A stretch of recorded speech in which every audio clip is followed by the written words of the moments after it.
Hey everyone, Mario again, coming at you with another home media related review. Today I am reviewing a Blu-ray entry in the Criterion Collection.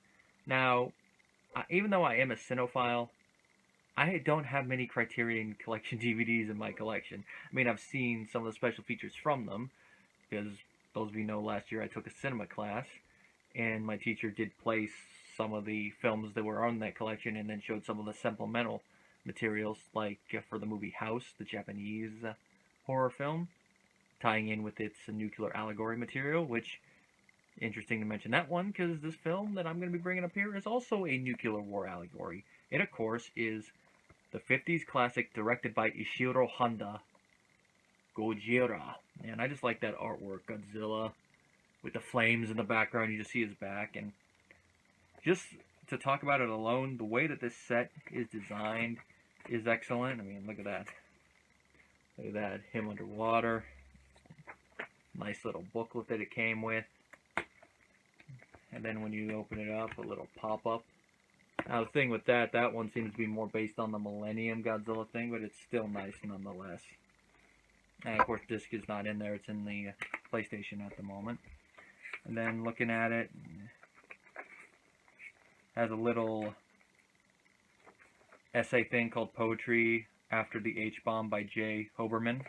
I don't remember if I read through all of it, but it's there. It's always nice to have these things about the transfer and all that. Now, when I first ordered this, I assumed that it was only going to have the movie version of the original Japanese film, of course. If you're going to do a Criterion Collection, you do it on the original Japanese film. But it also has, on the same disc, a transfer of the dub Godzilla King of the Monsters. So it's nice. So now I got both in my collection on Blu-ray. But not only that, but they both have an audio commentary. And I gotta look up the guy's name real quick. It is by film historian David Kalat, who has written a Godzilla book. I don't have the title in front of me, but it's a book I definitely want to look up, because after listening to both of his commentaries, David knows his kaiju history, and he knows his film and Japanese history too, based on what he says. Because both commentaries are a must, even if you don't like the Americanized version of the film, just to see what went into the mindset of why they Americanized it the way they did. And you can watch them in either order. It's probably better to watch the Japanese one first than the American one, but I watched them in reverse order just for curiosity's sake. There's a lot of interesting stuff in there. The Japanese one mainly goes into the making of the film, some added history stuff about the film, some of which I knew, some of which I didn't. I don't have any specifics written down, but it was very interesting to listen to. And if you know anything about Japanese history, especially following World War II, a lot of it makes sense. The one thing he mentioned that stuck out to me was that if this film had been made earlier than it was, the Japanese government would have basically been slapped down on it by the American government because of the sanctions the American government put on Japan following World War II. You know, because we were occupying Japan. The main one I remember, other than, you know, some censorship in media, was the confiscation of swords. Which, in retrospect, a lot of that was sad, because a lot of those swords were classical ones that were heirlooms, so the fact that we made them get rid of those ones, damning, just even whether you're looking at it from a weapon historical standpoint or an art historical standpoint. Now, when it comes to the Americanized version, the most interesting thing he mentioned in that one was that in the time that the movie was originally made and then transferred, a dub in the manner that was done for this film, or even just a normal dub like some of the later Godzilla films, was considered an honor, because it showed that the studio had faith in your film and that they believed it would be successful enough to make a profit to warrant it. Now, they still did release films with subtitles, but they didn't do as well, which I can kind of see why in the olden days. Now I could see subtitle ones doing a lot more. Dubs, depending on it. If it's live action, I think they'll probably go with the subtitle route. If it's animated, then they'll dub it, because it seems that when it's an animated film, the mainstream fan base seems to take more kindly to it being dubbed. I don't know what the mindset is. Maybe it's because it's treated a little bit more tenderly than if it's a live action one, or it's not as comical to see the mouth flaps not match the dialogue if it's animated. I think it's just like a mindset thing. course, the other thing he mentions is that Raymond Burr took the material seriously, which is why you notice that there's not a lot of tongue-in-cheek stuff going on. If any humor in that one is from the editing. And another thing I never picked up on before, having, I don't speak Japanese, so I wouldn't notice this, but a lot of the material from the original version is edited haphazardly, that if you were to speak Japanese and watch the movie, you'd be going, that's not what he said.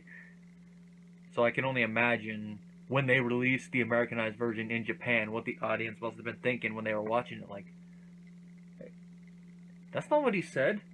Yeah, you're right, crazy Americans, they don't know how to speak Japanese properly. Dishonor on you, dishonor on your whole family, dishonor on you, dishonor on your cow. And it wouldn't be a Criterion released without a bunch of audio interviews, and there's a bunch of them on here. There's interviews with actors Akira Takarada and Haruo Nakajima, who played two of our leads. And they're interesting to see how they look back on the film in retrospect and some stories. They tell some interesting ones. Some of them David mentions in the commentaries, but, it's different to get the viewpoint of the person who it happened to versus, someone telling a story that they heard about someone else. And it's interesting, especially since this is one of his earlier films. And they mentioned a story about him saying that he was the lead, and then someone else on set, I forget who, saying, no, Godzilla's the lead. His interview with the composer Akira Ufukubi, which is interesting to hear him. If I remember right, he wasn't classically trained, which, listening to his music, it's kind of hard to notice that, because it does seem like this guy would know basic music theory with how it's gone, but I could be wrong on that thing. There was something mentioned to that note in here. It's been a while since I listened to it, in case you're wondering. There's featurettes detailing the special effects, like how they made the suit, how they modified the suit, how they filmed it, how they did the fire effects, how they did the composite shots. Which, looking at that and seeing how they did the composite effects, like, wow. No wonder the special effects of this film still hold up for the most part. I mean, there are some parts in the film that look hokey, like some of the Godzilla close-ups, like, yeah, that kind of lost a little bit of its luster, which leads to another thing that David mentioned, and that is, if you're going to fairly compare special effects, you got to compare it to what was around at the time when the film came out. You got to look at the effects in context for when they came out. Now, that's why I say sometimes some effects don't age as well as others, but it's one of those things like, based on modern special effects, yeah, they could be a bit hokey. Some of the compositing is still good, but at the time, nothing close. And that's one thing David mentioned in the thing. And I know in Japanese cinema he's right, but with American cinema, I think you could probably find some things that would be close, but it'd be very neck and neck. Which is why this film was very impactful when it was first released, even when you don't take the nuclear allegory into account, just the special effects alone. And apparently the people were made fun of before the film came out, like, yeah, why are they doing that? And I remember the story about someone saying, why are Japanese studios making special effects laden film? That is the realm of American studios. They ate their words once the film came out. There's an interview with Japanese film critic Tadeo Sato. Then there's an audio essay about the Lucky Dragon number 5 incident called The Unluckiest Dragon. In case you don't know, the Lucky Dragon number 5 incident was a fishing boat that was caught in the radiation following the H-bomb tests in the Bikini Atoll.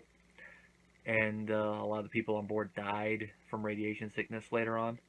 And it's what sparked the inspiration for the opening sequence of the movie, where the fishing boat is engulfed in Godzilla's flames. Which, of course, when the Japanese audiences watch this, they might have gone, ooh.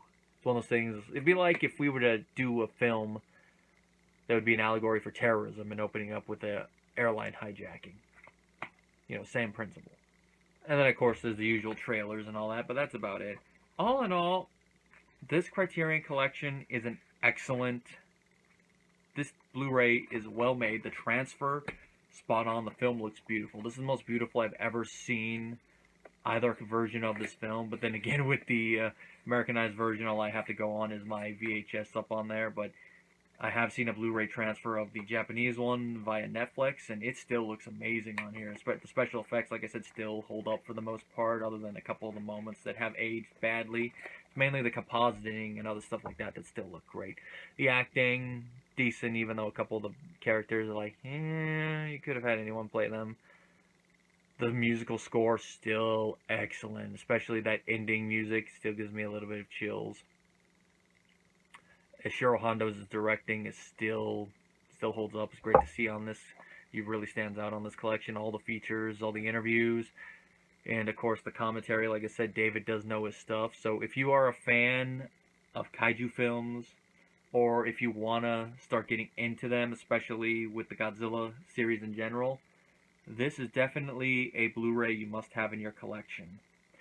Now, like I said, I did not have Godzilla in my collection, so when I saw they were doing this, I knew I had to get it. Mainly because I think getting the Criterion one when it's coming out would have been cheaper than trying to get a Blu-ray or DVD release prior. So, you know, I was kind of a cheap bastard with that, but it worked, and I definitely will say I will be buying more of the Criterion ones. As I'm recording this, I do have another one that's going to be coming up soon, which that might be the next Criterion review you see of mine, in case you're wondering. It's a review that I'll be prepping with some fava beans and a nice Chianti. As for other Blu-ray/DVD reviews coming on the horizon, I got a couple of Shout Factory ones up there I got to get off my button to do. The first one I'll probably watch involves this line. Where is it made?